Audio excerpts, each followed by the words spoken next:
I was speaking with folks that I go to school with at my Christian university lately, and someone made a joke about an atheist baby. I thought that was interesting and pointed out that there's no such thing as an atheist baby. There's no such thing as a Christian baby either. There's just babies. Babies have to be taught that they're fundamentally sinning and unworthy of love, and everything is given as a grace to them. They have to be taught that they have to submit to an arbitrary and capricious God, or else they will burn forever in hell. Because I don't have to teach my children this, I get to appreciate them for just who they are, these wonderful, hilarious, emotionally fascinating creatures.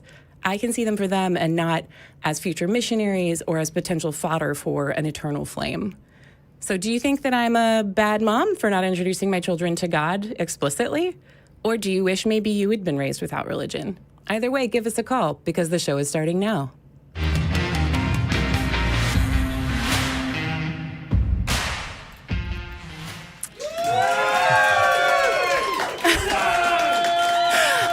Start wooing just on my own, just out of excitement, and then I forgot there was an audience for a second, and so I was just like, "Oh yeah, that was so great." Anyway, hello, welcome everyone. Today is Sunday, March 23rd, 2025. I am your host, Sofia Spina, and here next to me is the lovely Thomas Westbrook, also known as Holy Kool-Aid, known from Holy Kool-Aid. Yes. How you doing? Hey, it's great to be on. It's been a while. Yeah. I think it's been a few years since I've been in one of these seats. But How do you feel? It's great to be back. It's good to be on. And so much has changed. So much has changed. A few new faces, a few old faces, but overall, just you guys continue to keep plugging away and doing good work. Yeah, this is our first time hosting together. Obviously, I'm one of the newer faces, you know. So yeah. Yeah, I'm one of the old guard from long ago. I just realized that this year will be the 10-year anniversary of launching my channel. So I've been at this for a while. That's amazing. 10 years. 10 years, 9 years full time. But does that make you feel old, or are you like what's like a big maybe lesson does there it make too? Me, don't remind me.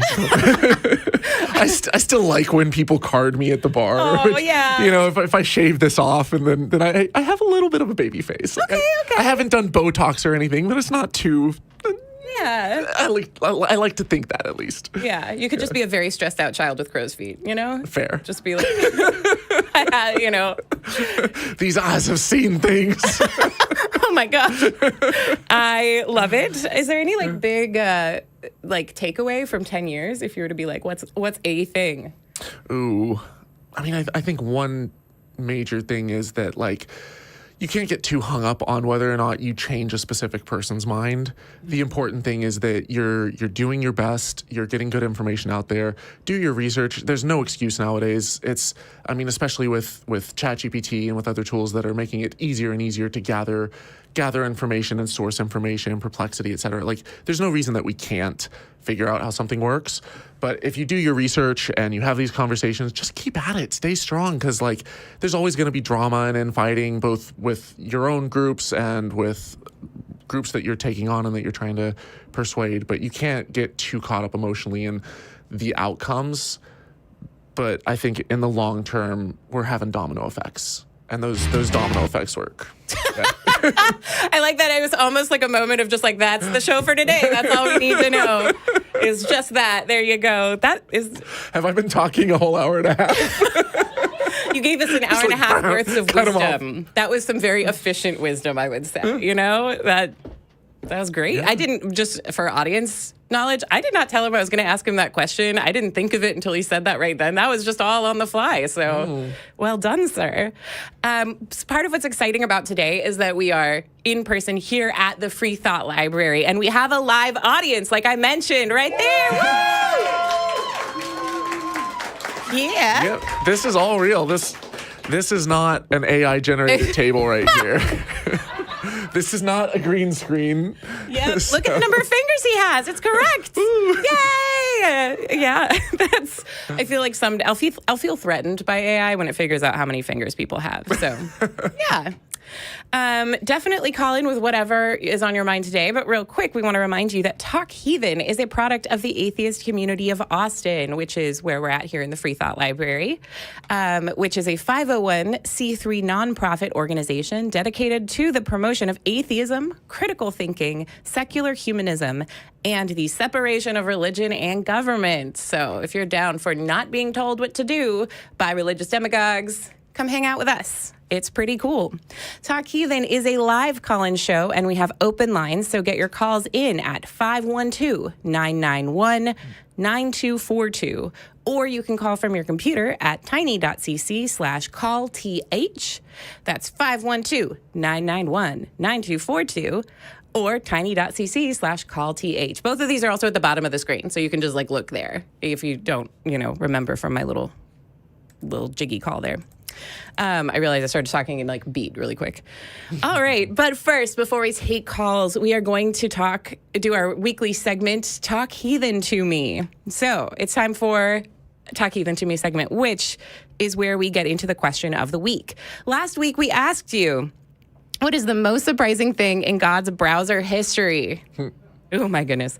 And here are our top 3 answers, which Johnny and Katie have a tough time choosing because they were all so good. So, yeah, that definitely makes sense. Okay, so Thomas, do you want to go ahead and read out number 3 from Mr. Mark Corey? Yes, from God's own browser history. Non-lethal alternatives to drowning the world. Jeez. Well, I guess he kind of shot himself in the foot with that rainbow because can't do a global flood anymore. But the Bible never says anything about fire, so he can rain down apocalypses. Just sinkholes for everyone. That Christian legalese, God's like, gotcha. You want to grab number 2? Yeah, definitely. So number 2 with Y Sally B. You want to hit it? Top baby names for year 1. Gosh, I love that.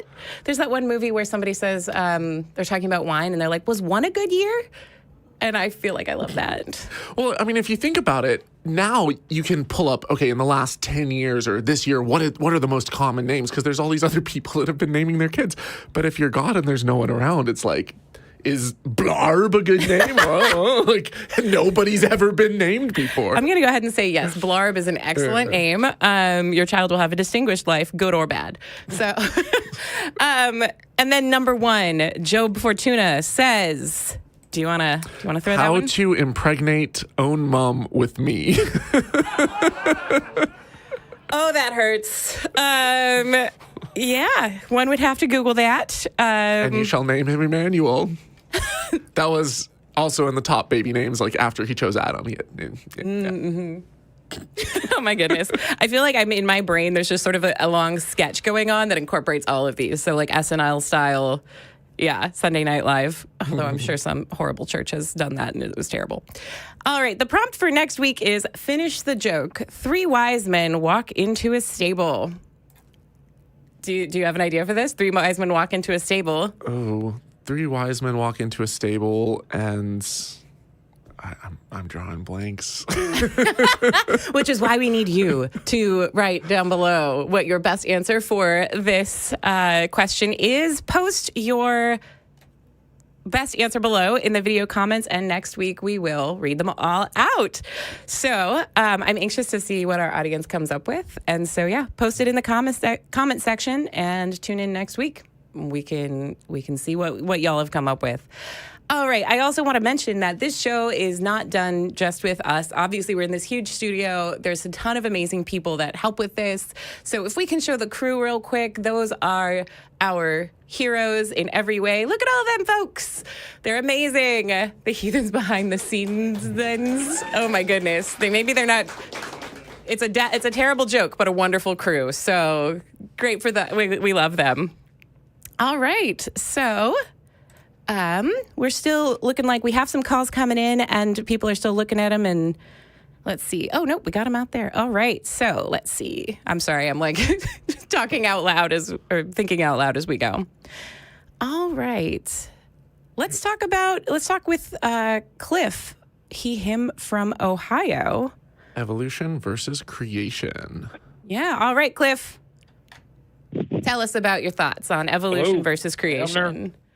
Yeah, we can hear you. What would Yeah, am I what would you on like to what would you like to bring up? Okay. All right. Yeah, I've got some thoughts on it. I had some thoughts. Just willing to talk with you guys for a little bit, and I'll tell you why. Oh. I've watched some of your YouTube stuff, and I see where there are some kids on there that are watching you that are going to church, and they're starting to question whether there's a God or not. And I don't have a problem if it's me and you, but I have a problem when you mess with kids. So there you go. I'm just laying that out for you a little bit. Okay. But if you would like to discuss a little bit of creation and versus evolution, I can do that. I'm not an apologist or apologetic or whatever they are, but I mean, we can start in Genesis 1, and you can go, and then some of that I've listened to. It's about grass couldn't grow without the sun, right? I've heard your comments on that, so we can go through creation. I mean, so it's kind of what you said you wanted to call in about. God. So yeah, can you give us a good summary of? Can you tell us in a bullet point, because it's a call-in show, so we don't have it be conversation. What do you think is the major flaw with the idea of evolution? What's the major flaw with evolution? Yeah. Okay, how did everything start? Does So you can go there yeah. first. So Cliff, What evolved into a man? Where did it come from? yeah. So this is actually a very good question. There are two different fields of science, right? One is abiogenesis, which is the origin of life itself. And then you have evolution, which is once you have these cells, how do they change over time? And the second one, evolution, is something that we clearly see happening right now. You can look at a bacteria and you see mutations, you see it changing, you see it pick up new genetic material, you see things over from one generation to the next, passes on traits, and the traits that are beneficial to survival stay, and the ones that aren't get lost. And there's a lot of complications that go into it, but that's the gist of it. Now, evolution we see in every field of science. This isn't just in the fossil record, although we have that. This isn't just in looking at the geological time scale. It isn't just with radiometric dating. It isn't just with paleontology or biology. It's every single field of science. It all fits the data. It all fits. If it's like a Venn diagram where all of the data is clustered in one place, all of these circles, all of these different fields of science, it all overlaps on evolution. So I think what you're asking is, how do we get life from non-life so that evolution can get started? And for that, How do we get anything? Yeah. And How did anything start? Where was it? What was here? Well, sorry, go ahead. I was just going to say, I think that's a really good question. There is actually a lot more science that's been done on this, a lot of experiments that have shown that the building blocks for life do form together naturally. So you do have things like amino acids and nucleic acids and things, carbohydrates and lipids and things that do form on their own. And there's been experiments like the Miller-Urey experiment, and that was back in the 40s. There have been hundreds of experiments since then that have been looking at the different mechanisms whereby this could happen. And we've got a lot of pieces of the puzzle where we can see, oh, hey, here you have these normal forces of nature that are causing these things to form together on their own. Now, you can go further back and further back and further back, and we don't have every piece of the puzzle, and we're not going to pretend like we do. But when you have all of these pieces that all align with this one picture, then you start seeing that. You start seeing how stars form naturally, how all that stars need is gravity, matter, and time, and then they form and they fuse together in these giant fireballs, and eventually there's so much pressure that it ignites. It doesn't need anything more than the basic laws of the universe for stars to start. And then as they burn up their fuel, they collapse in on themselves and explode outward. And all of that matter, all of those basic elements that have been fused together in this high pressure environment have formed more complex atoms. We see these things go from less complex to more complex. And it's something that we can study, that we can know. And when you start to get all of those pieces, when you're really curious about this and you dive deep into it, then this is the direction that it points. Does that kind of answer your question? Okay, well then how? No, not really. So, okay. What about when the Bible says that everything comes of its own seed? Everything gives after its own kind. So why do we have to answer the question of how evolution works by looking at what the Bible says? Why are we only bound to that? Okay, you're not. I'm asking you on my side. Now I'm starting with the Bible. You've been with your scientific. Now how about the Bible? So, which but to me doesn't have contradict science, because here you go. Go ahead. Well, we don't. You're saying we're talking on your side now. First of all, you can't say that it's our side is science and your side is the Bible and then say they don't contradict. So, like, if they work together, then great. But everything coming from its own seed, nowhere do I think he said anything that says that that's not true. A human does give birth to a human. We're talking about changes over time. So that seems to work out. Really? Do you think that's not Cliff, the case? Okay, go ahead. Cliff, can I explain that? Because I think maybe where the disconnect is happening is if I have a child, that child is going to be human. Mm-hmm. If you have a child, that child is going to be human. No one is expecting you to have a child that has the head of a crocodile and the body of a human. That's not how this works. But if you have a child... Oh, says who? Says all of the things entire scientific community. If you go and take a biology course, this is not how it works. And I think that's where people, a lot of times I've seen creationists paint evolution as that. That is not what anyone is arguing.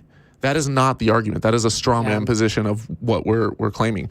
What we're saying is, I might give birth to a human, and let's say that Sofia goes off and lives on Mars and joins a new colony, and I stay behind on Earth, and we're separated for 1 million years. Over that period of time, I will continue to have human babies, and they might have a tiny genetic change, and then their children have a tiny genetic change, and then there might be a pressure where there's massive global warming, and we have to adapt to that. And some of us die out who are less resistant to heat, and some are better able to regulate their temperature. And so there's these little changes that happen, and over time those changes compile and compile and compile and compile. And if you get to that long end of the line, 1 million years from now, my descendants are going to look very, very different than me now. That doesn't mean that my immediate offspring is going to be radically different, because it happens on very small time scales. Does that make sense? Well, yeah, that's assuming that it's all going to work out that way. Yeah. I mean, I think that You're we saying assume that because we've seen that happen how it's before, because we're able to make predictions when we talk about evolution that do turn out to be true. But we haven't been here for millions and millions and millions of years. Oh, do you believe we've been here about 6,000? That is what evolution says now. Now it's been millions and millions and millions of years. Okay. May I clarify? Yeah, that is indeed what I believe. Are you saying that you think we have not been here for that long? How long do you think we have been here? I believe what the Bible says. I believe we've only been around for about 6,000 years. Okay. Cliff, how do you know that the Bible is true? Because you're taking it on its word, but there are other holy texts from other religions. You are 100%. I'm taking it on its word. Okay, so then there's no real point. I believe the Bible for what it says. Exploring anything else, because if you're just saying that I believe these exact words as I understand them, and the Bible does never say that the Earth is only 6,000 years old. You're right. There doesn't have to be a contradiction between science and religion, but by saying that it's only 6,000 years old, you're sort of forcing that contradiction. There's a lot of people in the atheist community who are here because we're from backgrounds or families that said the Bible says the Earth is 6,000 years old, and then we learn even a tiny bit about science and are like, wow, most of what I was actively being lied to. So I would say maybe look into that idea a little bit. But if you're coming in to say that you're wanting to, let us talk about, you have this idea that's better than evolution, and it's just because you take the Bible at its word. Do you see how that's not really an argument for those of us who don't take the Bible at its word? That there's no reason for us to believe that it is true. And so you're just saying, I believe in the story because I believe in the story. I don't really know where we're supposed to go with that. Additionally, I think it's kind of a bit ironic that you mention children in the comments and that we're going after kids, when the arguments that you're making aren't even arguments. And when I was a kid in the Christian church, I would bring up really obvious flaws and like, hey, but why does the Bible have to contradict science? Why can't it be more than 6,000 years old? It really actually looks like it's not a 6,000-year-old earth. And the Bible never really says that. I would ask those to grownups like you and be like really looking for an answer. And I would just be told, take the Bible at its face. And that's why I'm sitting here today, is because that's not a strong answer. So I'm sort of curious, No, it's not. what are we supposed to do with this if there's just the Bible is the Bible and I believe the Bible and I'm not interested in anything outside of it? What are you supposed to do with it? Okay, well, you have to take the Bible by faith. And I understand that people want to question that. And I get that. But without faith, it is impossible to please God. And there is a little bit of faith. And the same thing, hold on a minute. I won't take a long time. Okay. But even with evolution, you have to have a little bit of faith to believe in evolution, because there is no one person living today that can say, oh yeah, that's exactly how that happened. It started millions of years ago, and this evolved into this, and this evolved into that. There is not one person that can tell you that. It was here to verify that. So you take all that you collect, this information, and say, well, it's got to be this. And here, let me get into this real quick. I won't be. I might long. pause you there just you because take a trial. I do think that there was quite a bit of things that you said there that I think would want to respond to real quick. Yeah, I want to push back first on the notion that you're taking the Bible on faith is equal to taking science on faith. Because if I were to look at the Bible and the biblical text tells me that fish live in trees, would you believe that simply because it's in the Bible? Or would you go out and look at the universe and look at fish and study them and study their attributes and their lives and see if this matches with the Bible? And if it doesn't match with the Bible, what are you going to believe? Are you going to believe the Bible? Or are you going to say, look, we were told to take the Bible on faith, but the Bible was wrong. So maybe there's other ways that we can confirm if something's true, because I genuinely believe that truth withstands scrutiny, and we should be able to go out and scrutinize something and see if it's true or not. It's how you can tell that. Amen. And Jesus is truth. Amen. Preach on. Okay. So then, how? If I'm the way, the truth, and the life, that is correct. But there is truth. You're spouting this. You're spouting this like it's true because it's in the Bible. But how can we test that the Bible's true? How can we know that the Bible is true? Shouldn't we not be afraid to go out and look and see if it contradicts nature? There you go. Nature itself declares that there is a God. But it doesn't. It really doesn't. But it doesn't. The Bible says that. It's accurate that the Bible says that. Does the grass... Okay, what do you mean, how does it what not? animal have you ever seen? Yeah, how does nature not declare that there's a God? Well, how does it not? That's strange. It's like asking me how do I not turn orange every day? It's like a completely nonsense question. I don't really know how does it? Maybe let's. It doesn't, let's ask there. These are inanimate objects that. Okay. All right. Let's go to how it does. Let's go to how it does. Go back to Genesis. Oh, goodness. Okay. I feel like here's another thing I've heard you guys say. Mm-hmm. Here's another thing I've heard you guys say with this thing is that, well, how could grass grow without the sun? Because you talk about the days of creation. I don't think I've ever talked about that. And I went ahead and Googled it a little bit, and I looked at the Bible, and the sun was created on the third day. Okay. I think, was it grass or... No, I'm sorry. Grass was created on the third day. And you guys say, well, how could grass live without the sun? Yeah. Well, let me pause you right there. And grass can live for up to a week without I'm going to pause you or mute you for just 1 second because you're continuing. Okay. So I've muted you for just a second because I was sort of trying to get in. One being, you can find some atheist out there who says that, I'm sure. I'm sure I never have. Thomas, have you ever said just how can grass grow without the sun? Just throwing that out there. I don't think I have, and I haven't been on the show in a few years, so I don't think it's talking about me. So I think that the reason why I'm like, this is kind of a silly question to keep bringing to us because you heard someone say it. It'd be like there are Christians out there who genuinely believe that The earth is flat. the earth is flat. Sure. Let's say that. I don't think it's fair to hold you to account for something that just some Christian somewhere thinks. Or they really believe that like everyone in Africa is the descendant of Cain. Like that's a real thing some real Christians believe. But it'd be weird for me to ask you to explain that when that's not something that you have said. I think that I'm curious too. So I'll unmute you, but I really am, Thomas sort of explained our basic theory of evolution and of abiogenesis and how that works. Can you give me anything he said there that you found compelling? Or was there anything that you remember from what Thomas said? Because you're sort of re-asking a question that Thomas already answered.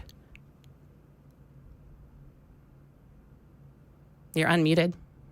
Say this again. I'm sorry. Well, hold on. I'm out in the wind here. So okay. Well, go ahead and ask me. What are you trying to tell me? So initially I'm saying, I don't think we need to respond to an argument that we personally have never made, because I'm sure there are Christians who believe things that you believe, things that you would think are strange. I caught that. Okay, great. And I'll give you that. I'll give you that. I caught that. Thank you. So I'm asking, because I feel like Thomas also already dealt with this pretty well in his response about evolution and abiogenesis.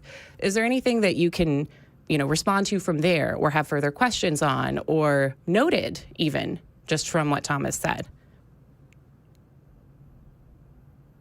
I guess not. I guess where I wanted to go with all this was this evolution versus creation thing. Yeah, and okay? I see if that. You go to any what?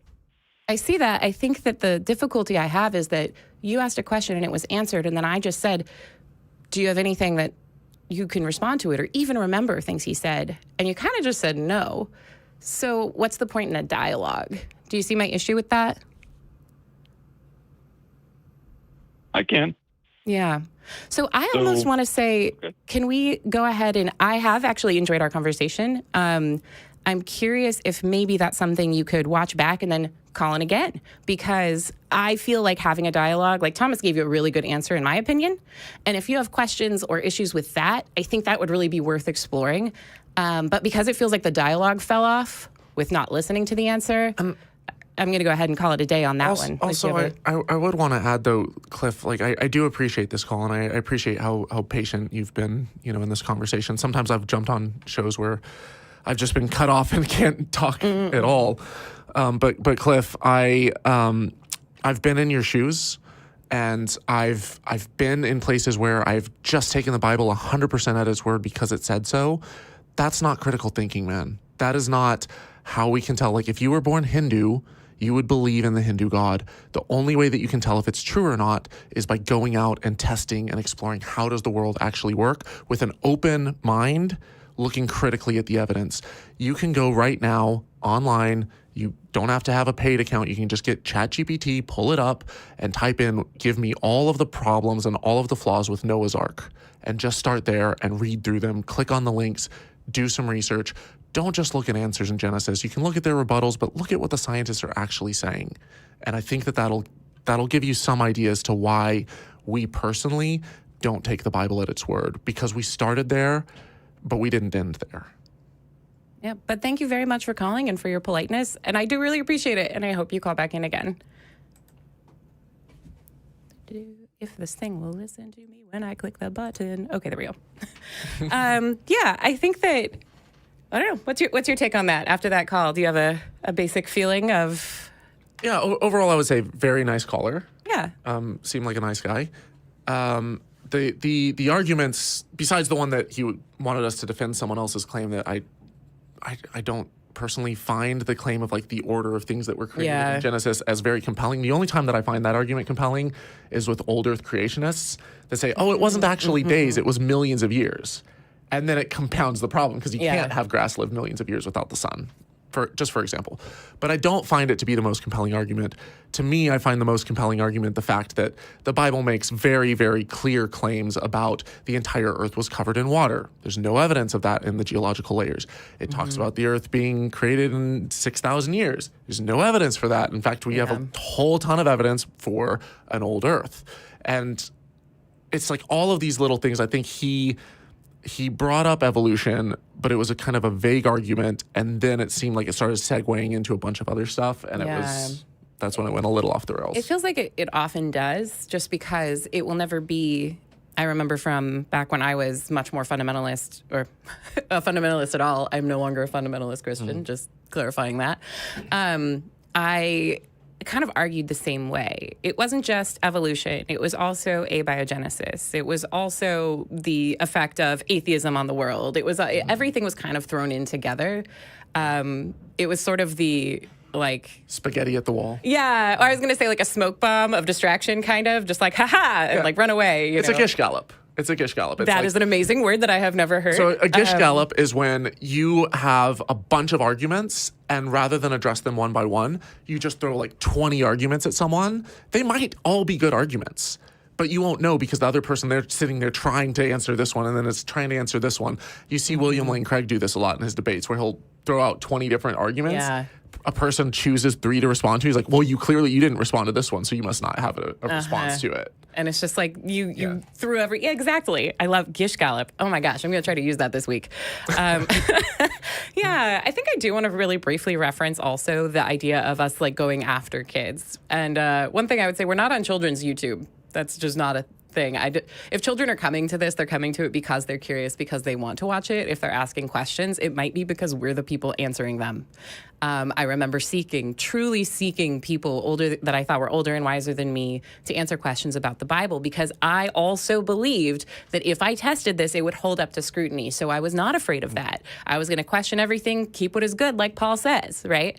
And it kind of kept being made into a thing where I was made to feel bad or ashamed because I was asking questions. And I don't necessarily think that was the intention of older people, but they kind of kept coming back to how I had to have faith, sort of implying that I wasn't if I was asking questions, that I was pushing this too far, and that I was making myself something of an idol, that I thought I knew better than God, which is something I was accused of because I would ask really what I thought were extremely obvious questions.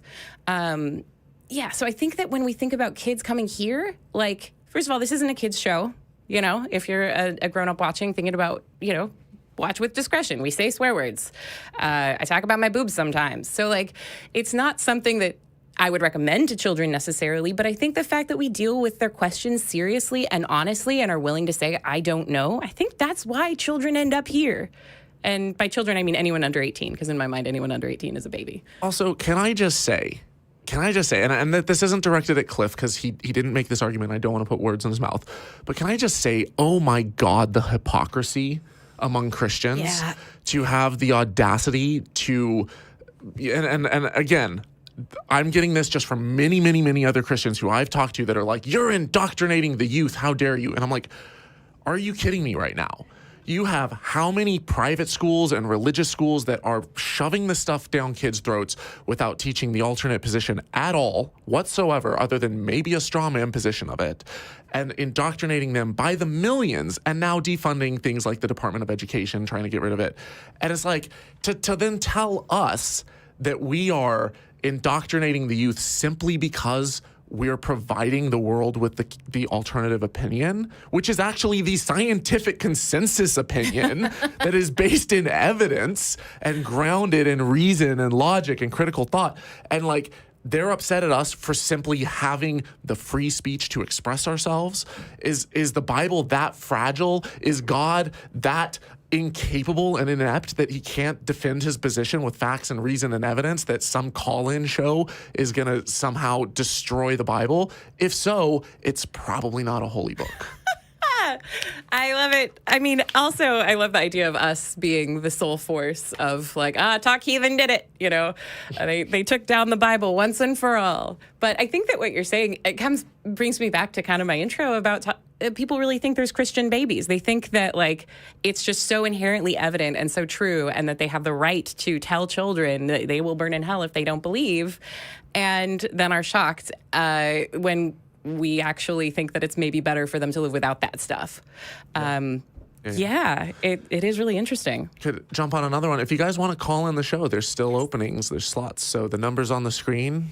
Pick it up. is. Let us know what you think. If I enraged you with something that I said, if Sophia has radically pissed you off, then It'll be because I mentioned my boobs. Oh. So we are also now accepting super chats, and we may read them live on the air. So feel free to make us read things you've written, assuming they are YouTube appropriate. And if you're in the Austin area, follow us on Meetup to keep up with community events. I do live here in Austin, so you can come hang out with me. You know, we actually do really cool stuff, and everyone is so neat. I am so lucky to know these folks here in Austin at the Atheist Community. You can see what's going on at tiny.cc/ACA Meetup.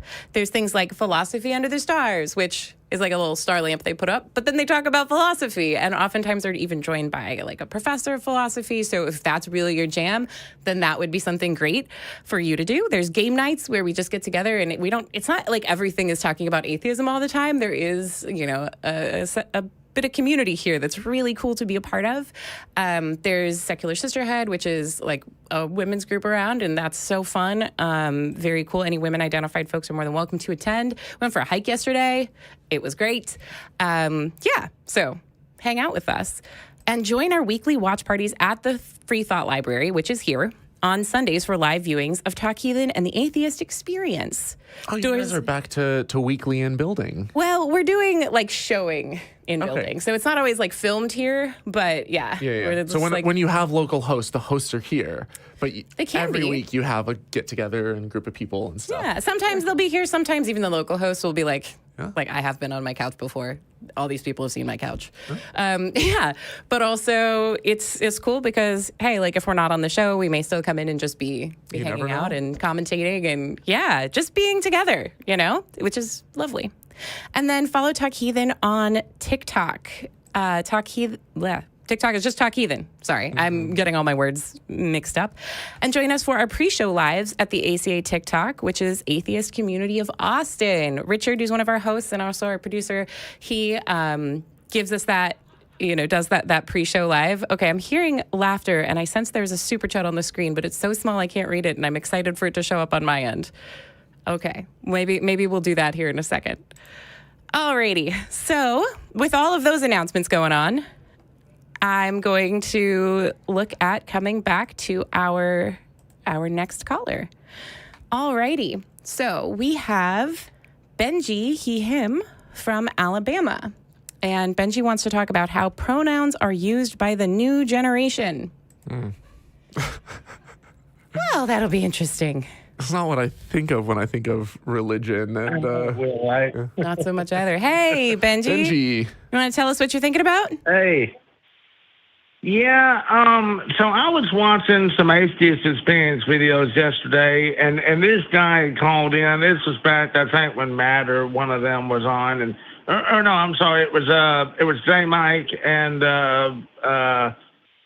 Secularity, I think. I think it might have been Dr. Ben, but I know J. Mike was on it, and the guy had mentioned basically the pronoun stuff, and the main thing I think about, and I've even watched a Family Guy episode where they kind of made fun of this, and me, myself, I'm pretty old, so like when I was in school, well, I've been to school a few times, but when I was in school, they, when we learned about like sex, gender, orientation, stuff like that, that's, and really the only ones I even heard on the video was just two, but there's really like 3 or 4 different ones. So you have sexual orientation, which is like if you're into male or female. And then you have gender, which I guess, I mean, a lot of people use that interchangeably with sex. So I think that's kind of where some of the confusion goes. That's true. And then the like even we did it, like back in the 80s and 90s, like we would just interchange it because like you didn't really see sets on paperwork and stuff, male or female, until later on. They changed it from gender to sets because it was getting confusing. And now they use gender as like this social crap, you know, and in my mind, and I'm not trying to be offensive to anybody out there, but this is just my opinion based on how stuff, you know, used to be and how I view stuff in my life.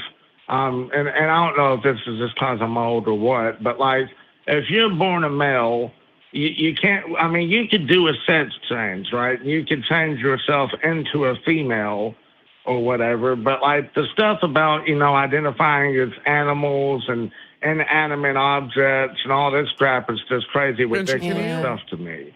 To me, that seems like a massive. Hold up. This to me seems like a massive red herring to the argument that most people in the trans community are making. And it's this idea that it's so utterly preposterous because you have this one fringe nutcase that might have identified as an attack helicopter or something. And it's just, it's not what people are saying. It's what people in the trans community are saying is, hey, look, things are more complicated than we thought. For even just with sex, like if you have male on one end of the spectrum and female on the other, you have a lot of variability with intersex cases where people are born with 2 X chromosomes and a Y chromosome, or people are born with 2 Y chromosomes or 3 X's. And so to look at this and say, hey, this picture is actually a lot more complicated than we thought, maybe we should handle this and approach it with compassion and say, yeah, it's a really complicated issue. And especially if you're a kid and you're dealing with something like this, rather than simply delegitimizing it in a way and saying, oh, come on, what do you think next? Someone's going to be identifying as a cow. This is absurd. If instead we just approach it with, you know what, like, yeah, this is a lot more complicated and I may not be a doctor and know everything about it, but if someone tells me that like something's going on with them and they may look like they're male, but that's not answering everything else that's going on. Like they may have developed secondary sex characteristics of another gender. They may have neural chemistry of the other gender, and you can see and test these things. It's not really my place to say, but I'm going to do my best to not just write them off and to try to just be more understanding because they go through a lot of hell with bullying and stuff as it is. Does that kind of... No, that's not what I was talking about. Okay, so I was going to get into that, but that was separate. Yeah, okay. So like if somebody is born a male, right, and they have a chemical imbalance or they have, you know, a genetic mutation that causes them to have more Y chromosomes than X chromosomes or vice versa. Right, that's different than what I was talking. But I can get into that. Are you talking about folks in a situation where a male is? Yeah, are you talking about folks who are essentially like there is no identifiable medical reason why they would be uncomfortable with the gender they were assigned at birth? I think I get the impression that you're talking about people that do a sex change or something. That's not an issue for me. Like there's circumstances. So what is the issue for you? Like if you were to just summarize it in a sentence, it seems like you have an issue with it. Why? Well, I don't have an issue with gay or bi or any of that. My neighbor's a lesbian. I've never judged them for that. I don't have an issue with sexual orientation. As far as who somebody likes, I don't have an issue with, you know, if a boy wants to be a girl and does a sex change, I don't care about that either. Okay. And I really, if it's genetic, if it's caused by genetics, that's one thing, and I can understand that. But the thing I was talking about is people just, you know, the younger generation saying, oh, well, I identify as a horse. Okay, but do you think that's common? Homo sapien. Do you think that that's common? Do you think that that's something that happens often? I've heard of it, and I've seen it alongside with the LGBTQ. Where did you see that? I know that's separate, but still. Where did you see that? Because I mean, there's been like videos of, and like if you go online, you can find some people that say, oh, well, I identify as a basketball or I identify as an animal. You also have, I've also seen stories here recently where kids have been dressing up as furries or whatever and going. I don't know if that's that's something else that's entirely. it. But Benji, I'm Yeah. pretty sure that me and Sofia and everyone in the atheist community and the scientific community and the trans community would be in agreement that we also don't take people seriously who say that they identify as a basketball or what have you. Most of the time when we see stories like that, we assume that these people are trolling, or we assume that maybe there's some mental illness or something going on, or maybe it's someone. Oftentimes people on the right might take on a position that seems extreme in order to basically paint it as, see, this is what the left is doing. Yeah. And oftentimes right-wing commentators will hone in on these stories and showcase, it's called like the nut-picking fallacy, where they'll take the most extreme examples of someone's position and paint it as the norm. Yeah, I think that I'm going to respond to kind of some of what you said as well, real quick, before we would move on. It's shocking to me when I came to let go of not only my faith, but also I was a very staunch conservative for quite a while. When I came to let that go, I started to realize how often things like this really extreme case of like someone identifying, I feel like the cat is the classic example, someone identifying as a cat and wanting to be treated as a cat, how often it's just a lie. I think that there was, when people looked into that specific story, there was no specific individual upon whom it was based. This is just not really happening. Like maybe occasionally it's a middle schooler or a high schooler who just wants to be shocking, or, you know, who actually might be dealing with some mental health issues that need care. But to say that, to sort of conflate that with the trans community at large, I find that kind of degrading to the trans community, because it's sort of saying that your desire to live as, say, a woman that you feel that you are, that's sort of equivalent in any way to someone who is identifying as a horse. Like, it's really not. These are very different things. And it makes them all look like it's just some pathological issue, when in reality, these are just people who want to live in the way that feels the most accurate to themselves. I do also want to point out that when we're mentioning trans people, you know, you mentioned that they can get a surgery and become female. That's the kind of different thing. A lot of folks who identify as trans, they do what's called socially transition. So they may want to live as a gender that is different than the one that they were assigned at birth, but they don't necessarily always want to get operations. And those operations are also really hard to get and really expensive, and insurance typically doesn't cover them. So there's a lot of ways to be trans. And to take all of that kind of diversity, all of these very different stories and very different people, and to compact them into, well, they're fine, but the cat girl, or the guy identifying as a basketball, like, that's really, I think, kind of demeaning. And I don't get the sense you mean to be demeaning, but I think that that's how that comparison can come across.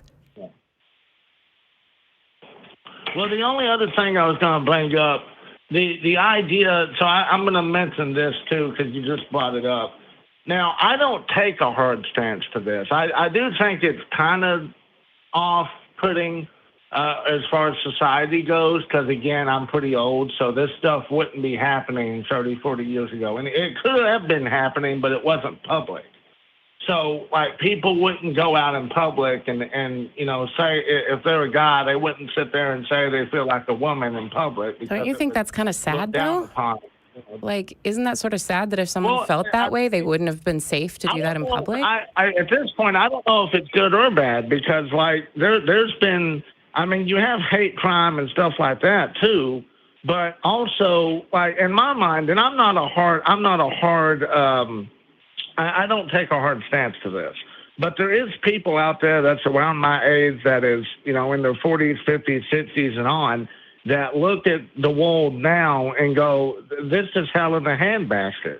Yeah, I mean, I'm sure not even there are. the religious take, just people that say, I'm not even talking about religion. I'm just saying, like, people that say, you know, if there's a boy that's born a boy and they're, say, 9 or 10 years old, and all of a sudden, you know, I will say this, that I do agree with some people that say it's on the parents.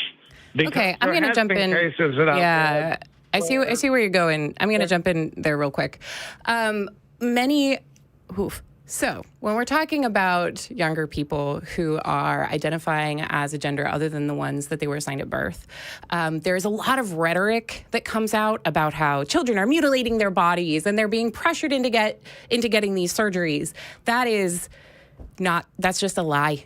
I mean, I'm sorry. It sounds so dramatic to say that an entire group of people is just lying to persecute another, but that is what's happening.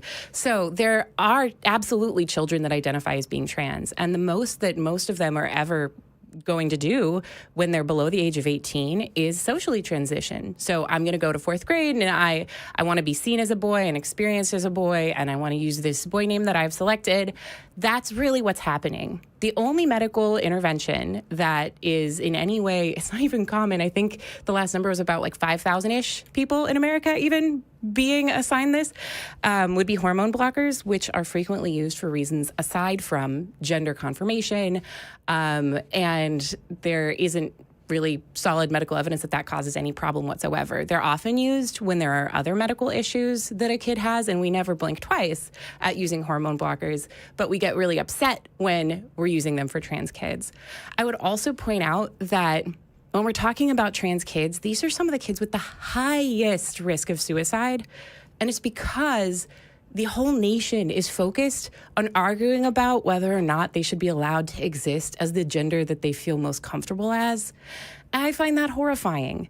I also kind of want to go back and mention, you're saying you're old and people were talking about this then, and that's sort of true, but there were absolutely trans people then. There are trans people your age. It's not even a bet. I've met them. They're there, and they can talk about when they were kids how much joy and how much comfort it would have given them to be able to live as they saw themselves, and how heartbreaking it is to watch children today try to do that and then just be made the center of these huge national debates when there's not really any hurting anyone here.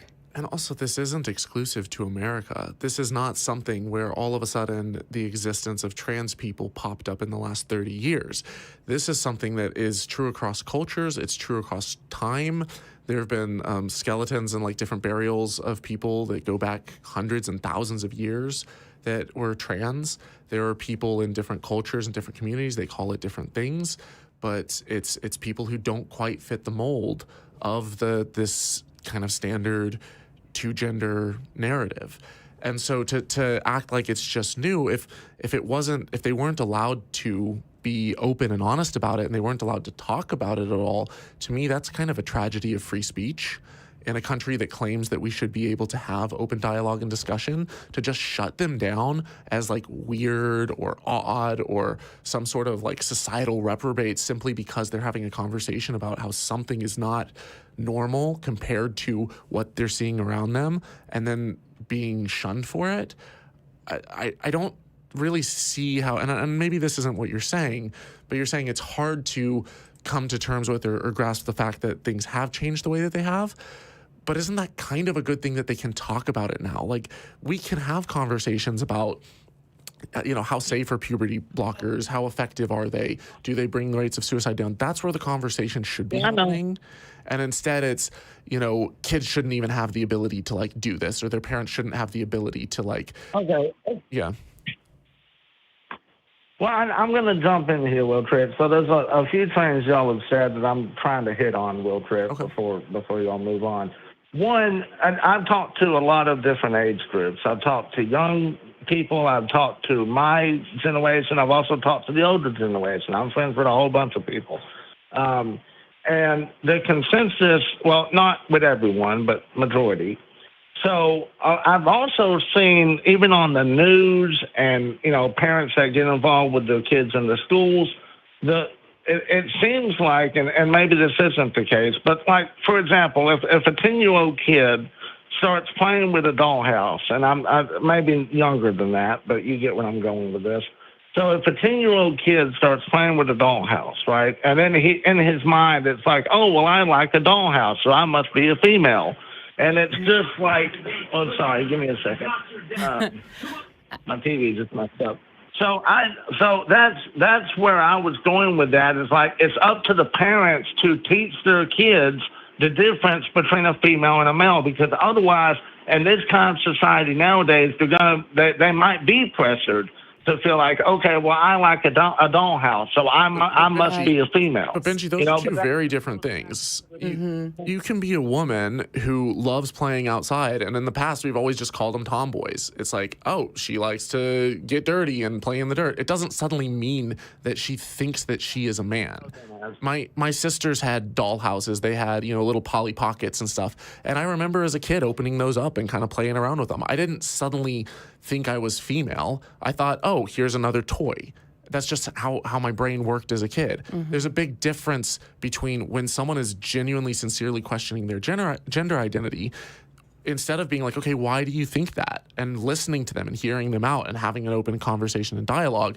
If we just shut the conversation down with like, you're wrong, that's an abomination, we can't talk about this, well, that person's going to feel isolated, shunned, probably struggle with depression because they feel like they can't even talk to their parents about it. They're going to turn to other people who they can trust. And to me, I don't see these things as like operating in any way, shape, or form the way that you've described it. Yeah, I think I would also throw out there. Yeah, but they're... Oh, sorry. Finish your statement, and then I will respond. Yeah. So I have two more things. So I thought Okay, that I'm going to give you is one more actually thing, the view just of a lot because of we do have to people. get going That's at some point. I'm going to give you one more thing because we do have to get going on at some point. The other thing I was going to mention is, and this is the stand of a lot of people, is that there is only male or female unless they're born with both. But there's still, like, you have people that are born with both parts, right? But then generally there is only male or female. So that's interesting also something I was going to throw in there. But. Yeah, so that's not always the case, and even if it were, who cares, I guess is my take. You mentioned that children need to be taught like what male or female is. What is that? Am I doing it wrong? Like, I'm talking. Well, I exist in a lot of masculine spaces. I have tattoos. Am I not femaling right? Gender becomes really complicated as soon as we start to talk about these things. So, unless you can tell me if I'm doing it right or wrong. So if you're born female, you would be considered a female, right? Now, even if you're born a female and you want to be a male, that's different. But if you're born female with female parts and female hormones, okay. You know what I'm saying. I don't, to be honest. So I'm going to actually let you go. But before that, I'm going to just say real quick that we have been sort of speaking on behalf of trans people best we can, which is not usually a position that I would want to put myself in. We definitely do have, call back in when Dr. Ben is on, because Dr. Ben is not only a medical professional, but a trans man, and so can speak with more authority than I can. But I do want to bring up here, so I'm going to drop you, but I'm going to ask you to call back at some point, because I feel like we've kind of hit what we're going to hit today. And I think that it would be really valuable for you to speak with some folks who are more of an expert on this than I am. We keep talking about parts. I'm sorry. When we're chatting and I'm sitting there at a table with you, like I'm assigned female at birth, I'm female presenting, I identify as woman, all of these things. Are you thinking constantly about my vagina?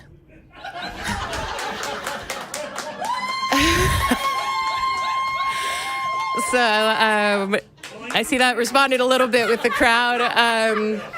But just this idea of this fixation on what genitalia someone has, and if they're living in a way that is aligned with their genitalia, which first of all is not your business, and second, why, it's really uncomfortable to imagine that when you're talking to a trans person, the only thing going through your head is penis or vagina. That's very strange. That's a weird thing to do, man. So I think that we can say that we respect folks and that we see them as fully human, and that, we don't have an issue with folks who are trans or who identify differently or whatever it might be. But if we're still going through that narrative, if we're still trying to parse them out in gender and peg them as male or female, try to guess what genitalia they had at birth, then we're still not really treating them like human. We're still treating them like that's all they are.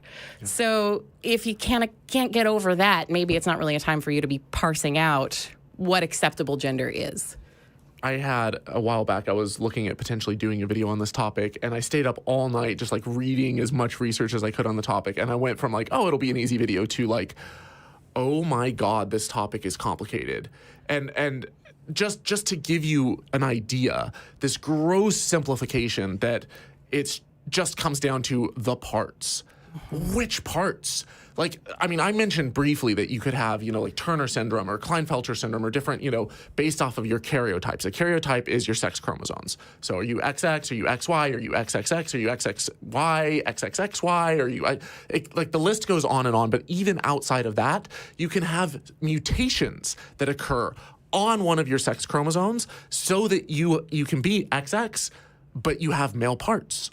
You can be XY and you have female parts. You can have all of everything in between. You can have male primary sex characteristics, but develop female secondary sex characteristics, and vice versa.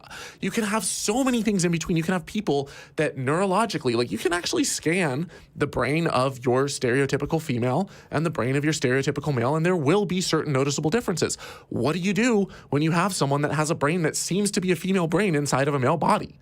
What do you do when you're like, oh, we're just looking at the parts, and people can have a micro penis that looks like a clitoris, or vice versa, a giant clitoris that looks like it's a penis. And it's like the doctors look at it, and sometimes, usually they're like, male, female. Sometimes they go, I don't know, what do you think? And sometimes the parents and the doctors, they make this split-second decision, and sometimes they get it wrong. And sometimes the child grows up their whole life, and sometimes they don't even necessarily know until they get older. And then they take a karyotype test, and they realize, oh my God, I was XX chromosomes all along, but I've been like presenting as a male. I have a penis. I've been going to the men's locker room, competing in men's sports, and blah, blah, blah. And then they realize that their whole world turns on its head. So this notion that things are just that simple, it's an archaic way of looking at it. And everyone says, well, the science says, doesn't have the slightest clue about how complicated this is. So I don't want to speak on behalf of the whole trans community, but like just a basic one night of looking into this stuff completely rid me of this illusion that maybe things could be explained in a super simple manner, because I'm barely scratching the surface of this. Yeah, well, and it's interesting, and I feel like a little bit telling when I think about the idea of like, if we're presenting it as so clear that females / women, which we are going to conflate, are this way, and males / men, which we're going to conflate, are this way, then he couldn't tell me anything about if I'm womaning right. Like that's, he kind of reverted to, oh, you know what I mean? Like, I really don't. Did you know I shaved my neck this morning? Like, is that womaning right? Should I just come? I mean, there's so many little bits that we do to express our gender all the time. You said that like you expected me to somehow know that. Like, I was like... I don't know. Maybe you're like, I can see from your upper lip hair that's necessary. But, it's one of those things, like, I spend a lot of time doing gender-affirming actions for myself. And And also, what is seen as female or male, just in terms of what clothes we wear, how we wear our hairs. Like, throughout history, there have been times when men wore their hair long, when men wore kilts, when men wore skirts or dresses or togas or robes or whatever you want to call them. Like, this notion of like, oh, that's a man in a dress. And I'm like, no, actually, that's a priest. He's wearing a robe. There's so many different things that are societal that we place on society of like, pink is a girl's color. Why? Not in every culture. There's plenty of cultures where people wear pink that are men. Yeah, I think that the fundamental thing that we come down to is not that it's obvious that there are two categories of gender, sex, however these folks want to put it. It's that they think there should be. And that there should be these prescribed roles, and that we would somehow be better off if we lived into them. And I think that's based on a desire for power, a desire not to hear people who disagree with you speak. And I don't think any good comes of deciding that people need to fit into neatly defined categories. And also, no one within science is denying the existence of male and female. No one is saying that there aren't two sexes, because there are. There are two sexes, but sex and gender is where we try to say, okay, it's more nuanced. It's more complicated. Yes, you have two sexes, you have intersex cases, but then how everything is interpreted and presented and how we make sense of all of it. Like we've got to start having a conversation that incorporates the complexity of this stuff, or else you end up with an incredibly shallow narrative that doesn't really help anyone. Yeah, and it won't change anybody either. Trans people have always existed, and gender nonconforming people have always existed. So, yeah, I would say that if you are accusing someone of denying science and reality, then also say that folks didn't exist who were trans or gender nonconforming before. You're just wrong. But on that note, New caller? well, first we have to do the top 5 patrons. Oh, and then we'll get to our next call. Yes, so top 5 patrons. We have, if you felt like scrolling on down. You read the first one. Okay. I'm here. Great. All right. So top 5 patrons. Go. Oops, all singularity. Dingleberry Jackson. Kalevi Helveti. Yeah, you got it. I've like run into that one sometimes. Brian Zupke. I'm not sure about that one. Brian I would Z. say Zupke, but I'm not sure. That one we'll have to ask. Brian Z. J.A. Calton. And you want to do the honorable mentions? Sure. Honorable mention to Mark Lagusker. Did you give me that one because it's hard to say? No, but I had already hogged 5, and I figured. No, I love it. Yeah, so thank you for everyone who gives on the Patreon. If you want to have your name read on air, then please consider supporting us at tiny.cc/PatreonTH. That's tiny.cc/PatreonTH. On that note, we have also started recording the Talk Heathen Discord after show for all levels of paid patrons. So if you want more content and a more informal look at the hosts, then join our Patreon today. We talk about all sorts of stuff too. So it can be family, it can be atheism, it can be all whatever. I think we've talked about like recipes on there before. There's just so many different things. And I think we will be on today. So yeah, so you can just come and just talk to us in a much more informal environment. Join the Discord, hang out with us. Exactly. I don't know if that's a selling point or is that I know. scare you guys away. After my announcements about my facial hair, people are gonna be like, she is a bit much. And it's true. Okay, so we can go on to our next caller. We have Teresa, she, her, from Wisconsin, who wants to talk about my journey to atheism. About her journey to yes, sorry, not your you're journey. right. About her journey into atheism, and how they cannot overcome past programming from growing up Catholic. So, Teresa, tell us your thoughts. Hi, how are you kids? Doing well. Oh, I'm a kid. I love it. Yeah, we're doing pretty well. How are you?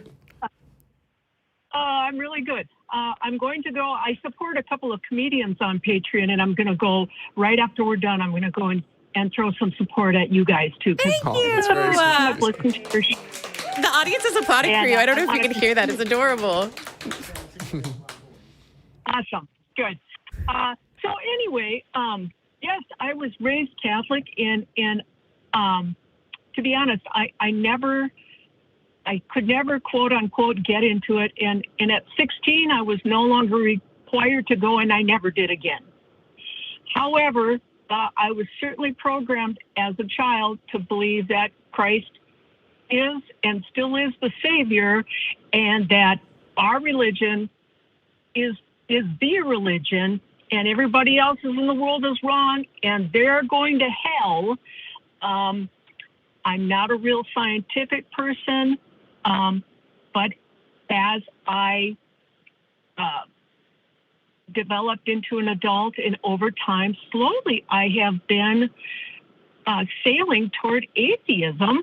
I have been listening to my favorite atheist, Chris Hitchens. God, I was just going to say, God bless him. I gotta love that. Yeah.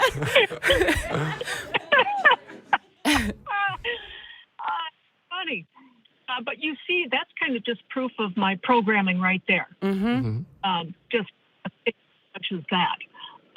But my question is, what can I continue to do? Because I think I am an atheist, but then things get in my way. Like, for example, on my deathbed, I'm pretty sure I will be saying to myself, oh, Jesus, I'm sorry if I was wrong this whole time. And then secondarily, I think that, science answers many of my questions, but not all of my questions. And then I bounce back to, well, okay, maybe we have to talk about divine presences. And I'll just shoot that to you guys. And I guess my question is, how do I get to become an atheist? Is it okay to just be an agnostic, which is what I think I am right now? And also the biggest thing for me is, again, where you were born in the world is going to determine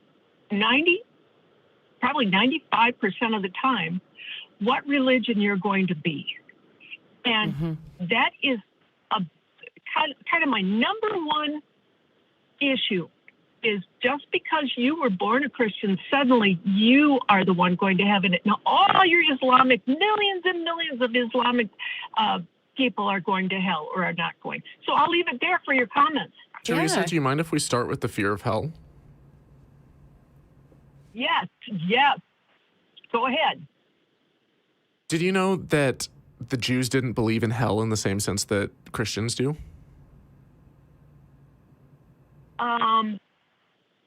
Isn't that a construct that they invented? Yeah, see, I thought that as well.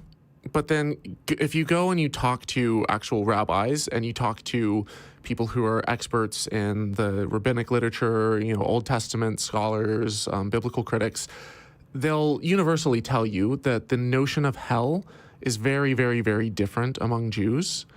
And as this religion developed over time, it got added onto. So initially you had this more of a concept of kind of an underworld. So you have discussions of Sheol. Abraham talks about, this is going to send me down to Sheol. I think, or Abraham or Jacob, one of the patriarchs, talks about how I'm going to go down to Sheol and worrying. It's basically like you're going to give your dad a heart attack and send me to an early grave. But it was this idea of like an underworld where everyone goes. There were other notions of hell. There's different mentions of it, but you see this evolution over time where it's only by the time you get to like Revelation where you have this notion of just this never-ending fire. And even then, a lot of the interpretations have been questioned. But this idea was not original.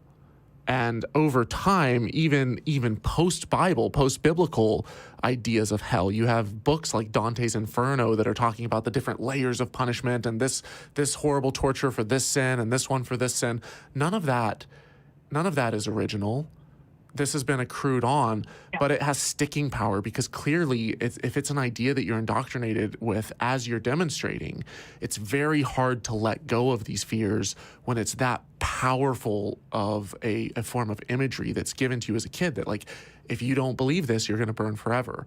But when you realize how it's evolved over time and that this idea is 100% man-made, it kind of, would you say that for you at least, maybe that would help to lose some of the fear of it? Yeah, well, absolutely.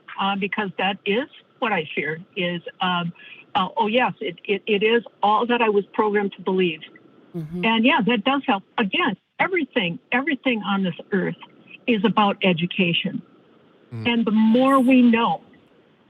I think that. Yeah.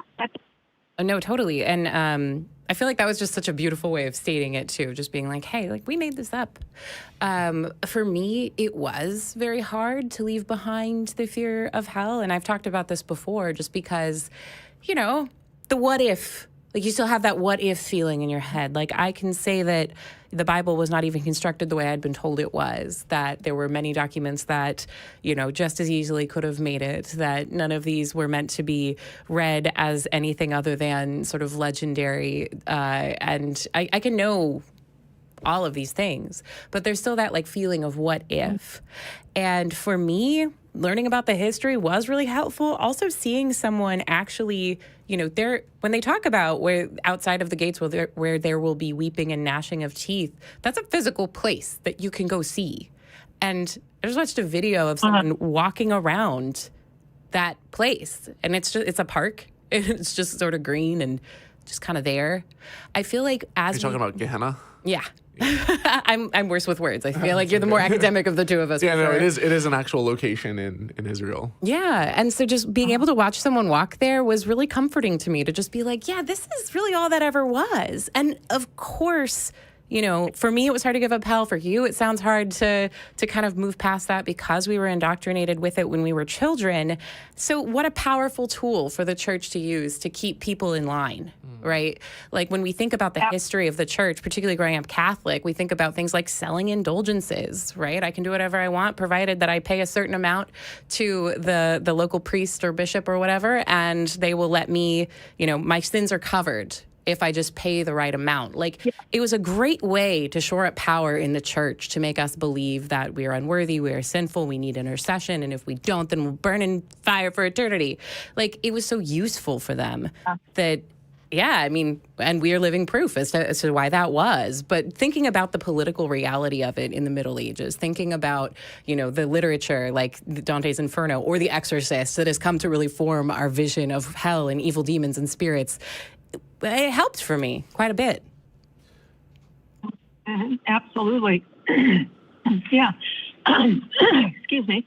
Have you guys heard of a guy named Dan McClellan? Yes, definitely have.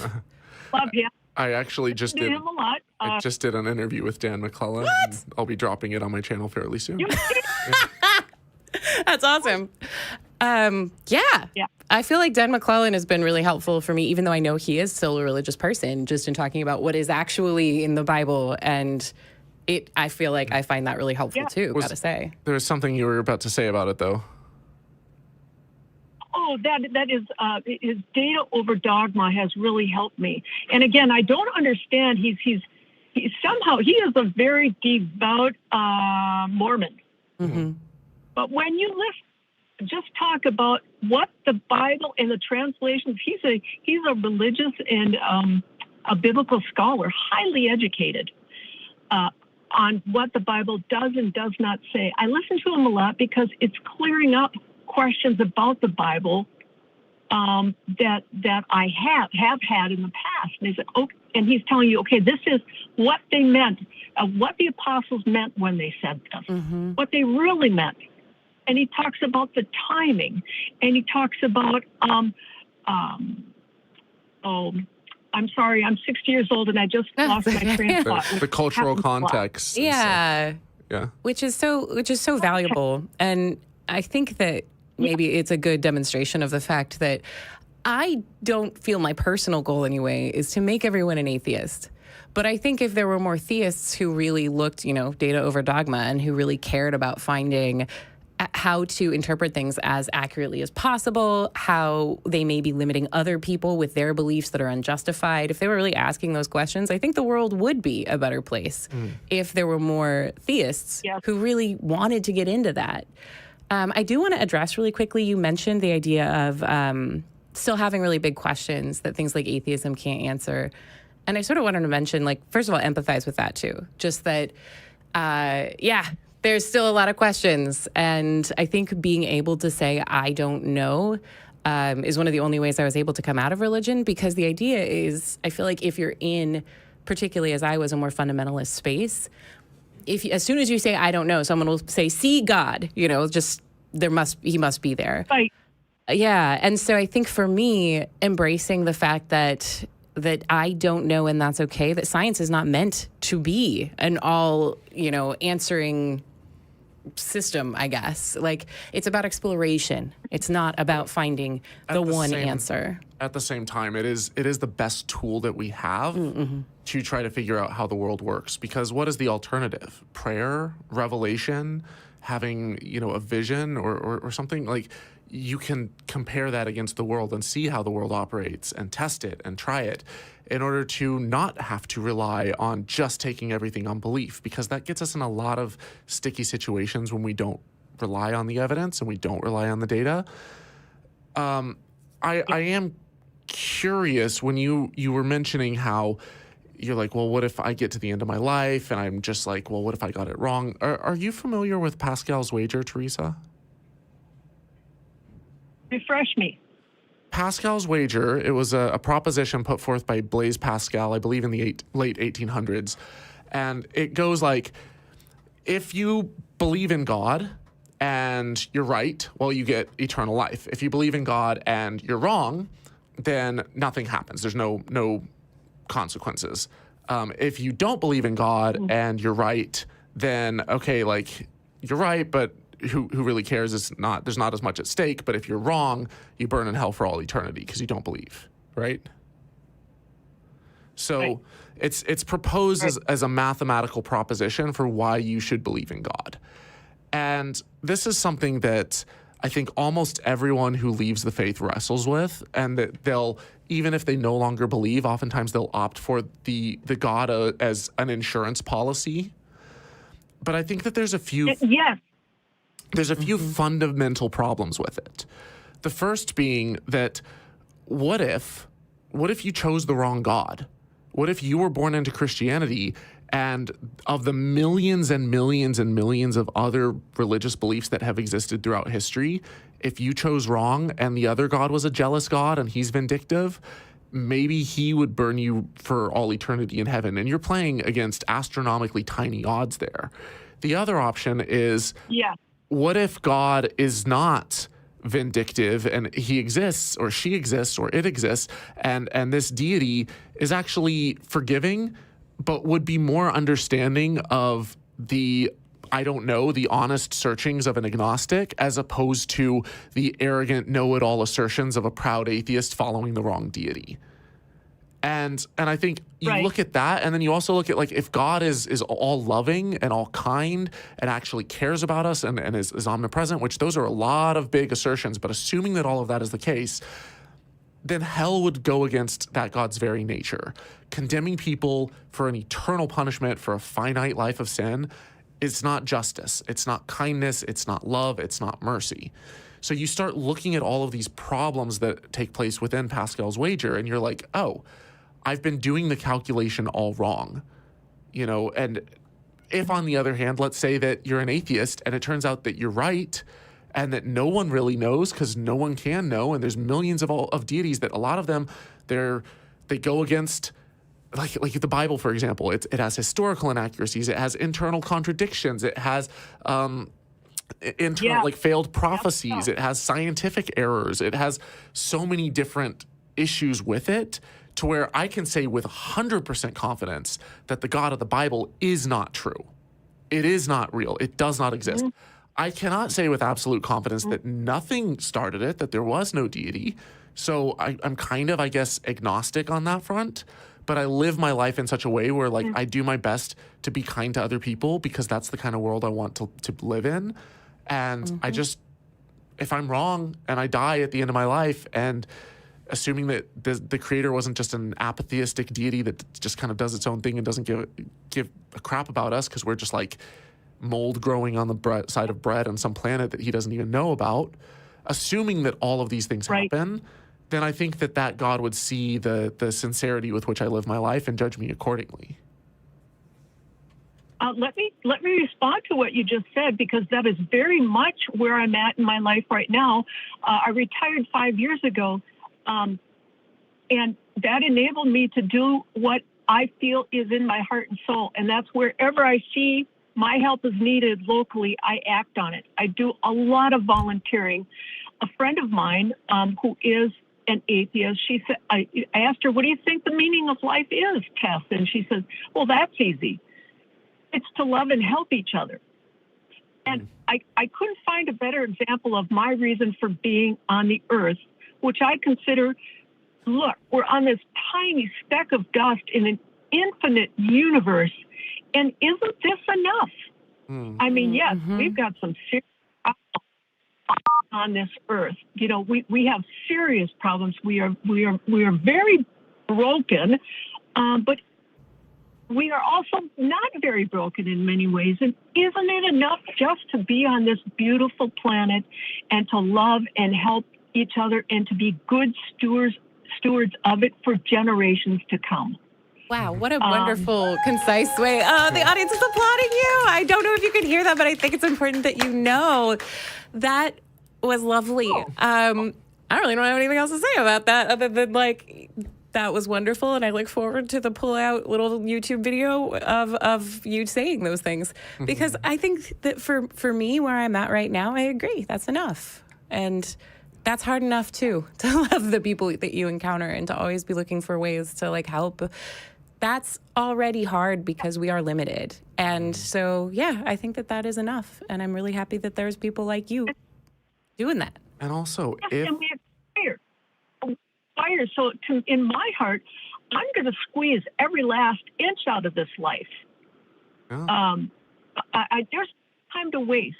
We must live each and every day to the fullest possible because we're expiring, and we need to hand off what we know and what we love to those behind us. That's our job. That's how I see my job in my life. I love that.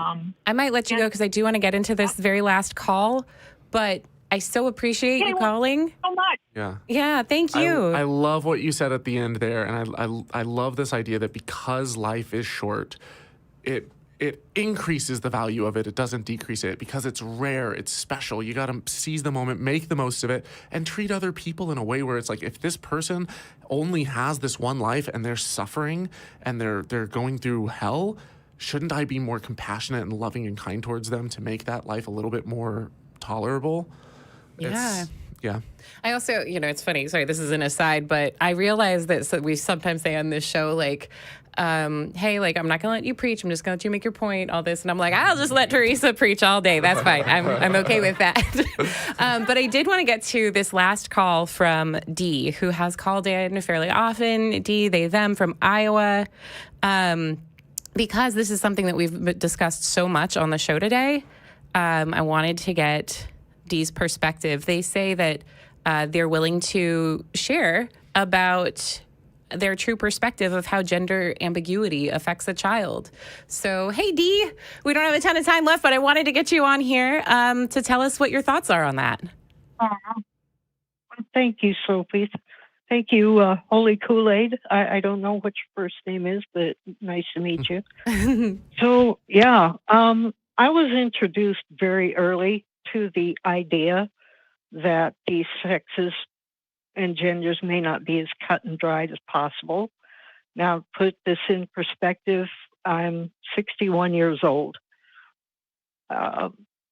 My first introduction was in 7th grade science class in a section about genetics. And the text talked about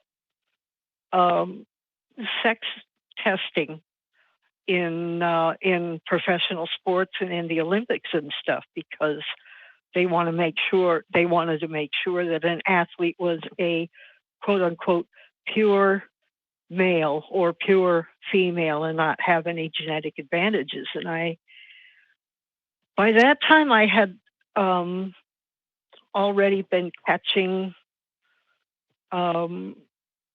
unspoken cues about my gender identity. I was a big rough and tumble tomboy, but my parents, surprisingly, they did not insist on only buying me gender appropriate toys. I got a lot of tomboy toys and stuff, but as I approached my preteens, I started feeling pressure to not be a tomboy anymore and to act more girly and feminine. Add to that, when I was 6 years old, I found my baby book that Mom had started for me, and I read the very first words my dad said when I was born. And what he said was, it was supposed to be a boy. Oh my gosh. And so from my mom, I felt a pressure to be more feminine. And from my dad, I felt kind of a disappointment. And when I found that baby book, I started trying to engage with him. I wanted to go hunting, but I was really squeamish. I wanted to go camping. And we did go camping at times. There was just a lot of nonverbal messaging clashing with, my feelings about myself, and if I was more than just a tomboy. And when I started learning about that genetic segment in science class, I remember one day thinking to myself, when I get old enough, I need to have some genetic testing done. Mm-hmm. Yeah. Now, for various reasons, I went through, in my late 20s, I allowed myself, I identified as a lesbian, and identified that way all the way up until last year. And I think it's very significant that my real acceptance of my thoughts about religion coalescing into a more or less atheistic outlook also freed me to accept what I felt back at 12 and 13 years old, that I am non-binary. Yeah. Sorry, go ahead. I can't express to you I can't express to this fellow that called two things: how much I feel. Number one, big relief.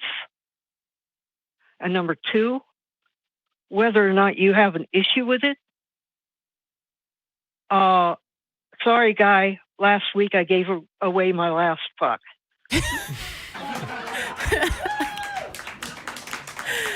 I don't know if you could hear that the audience is really involved today. They were applauding that as well. And I think see, by this point, I still give fucks, but I charge for them. Oh, that's good.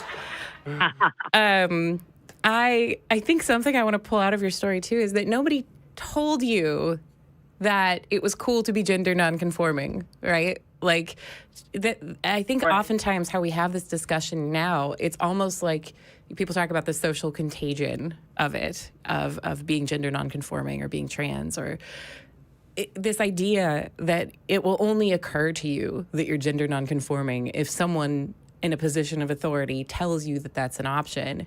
It's so fundamentally untrue. And, you're mentioning that you're a little older, just like the caller earlier was saying, well, back in my day, no one did that really. And it's like, yeah, but it doesn't mean people weren't there.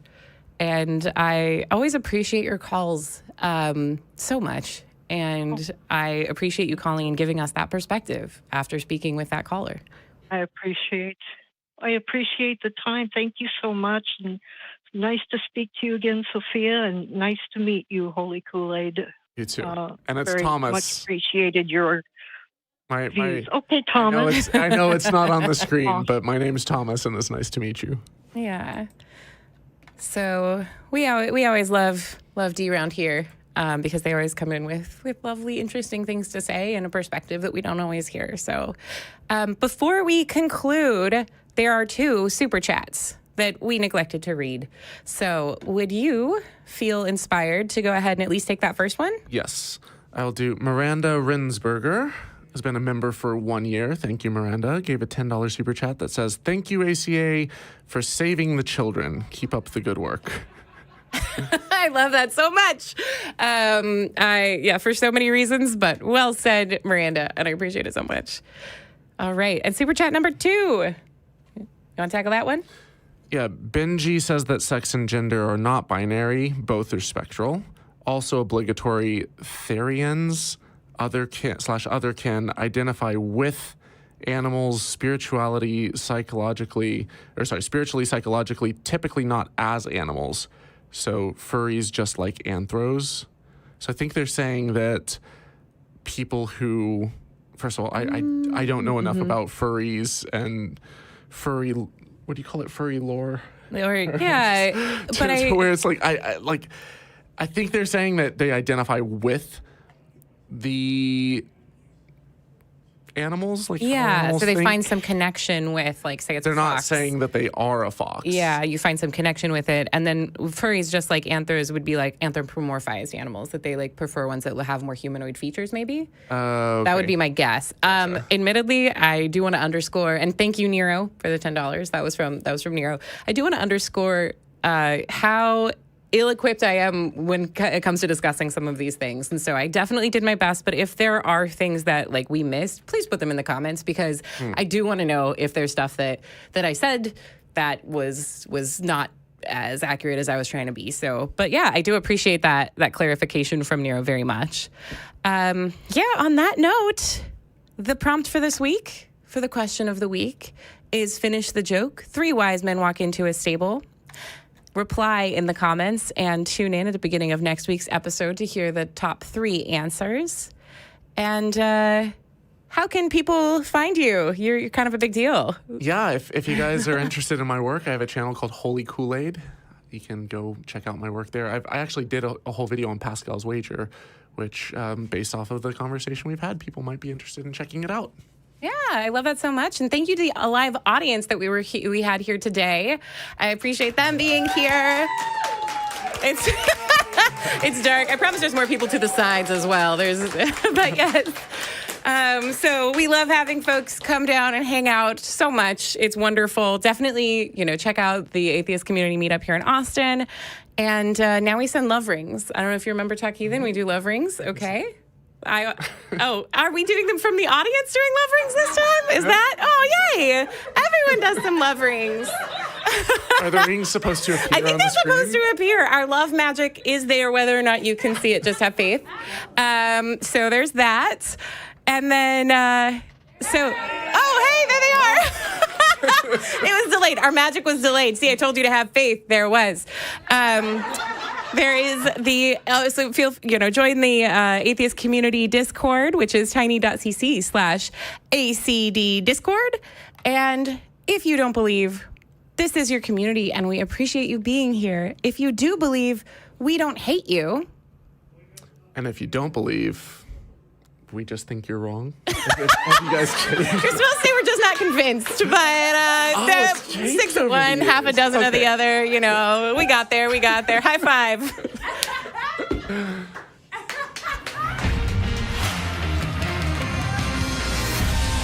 That was real burger.